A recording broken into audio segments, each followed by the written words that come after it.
Hello అండి, I'm doctor Sri Lalitha, gynaecologist, HCC hospital, Mydukur.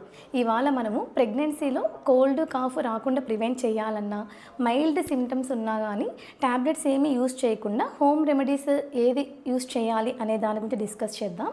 అవి ఏంటి అంటే, ఫస్ట్ వన్, అడిక్వేట్ హైడ్రేషన్ ఉండాలి. అంటే అధిక మోతాదులో వామ్ వాటర్ యూస్ చేయాలి. ఇంకా హాట్ వాటర్లో కొద్దిగా పసుపు వేసుకొని తాగడం వల్ల ఇమ్యూనిటీ అనేది బూస్టప్ అయ్యి మనం కోల్డ్ కాఫ్ రాకుండా ప్రివెంట్ చేయొచ్చు.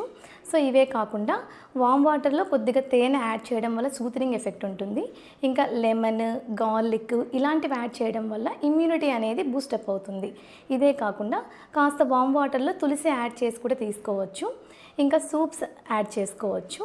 ఒకవేళ సోర్ థ్రోట్ అంటే థ్రోట్ పెయిన్ ఎక్కువగా కానీ ఇరిటేషన్గా కానీ ఉన్నప్పుడు కొద్దిగా వామ్ వాటర్లో సాల్ట్ వేసుకొని డ్రింక్ చేయడం వల్ల మంచి ఎఫెక్ట్ అనేది ఉంటుంది.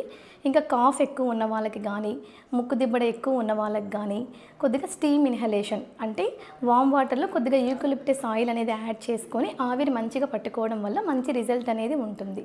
ఇవే కాకుండా అడిక్వేట్ రెస్ట్ అనేది తీసుకోవాలి. డైట్లో వాళ్ళు ఖచ్చితంగా వైటమిన్ సి ఉన్న ఆరెంజెస్, లెమన్స్ యాడ్ చేయాలి. ఇంకా ప్రోటీన్ డైట్ అనేది తీసుకోవాలి. అంటే సోయాబీన్స్, ఫిష్, చికెన్, ఎగ్ ఇలాంటి ప్రోటీన్ డైట్ తీసుకోవడం వల్ల కూడా ఇమ్యూనిటీ అనేది బూస్టప్ అవుతుంది. సో ఇలాంటి చిట్కాలన్నీ పాటించిన తర్వాత కూడా మీకు కోల్డ్ కాఫ్ తగ్గడం లేదు అంటే ఖచ్చితంగా మీ డాక్టర్ని వెళ్ళి ఒకసారి సంప్రదించాలి. Thank you.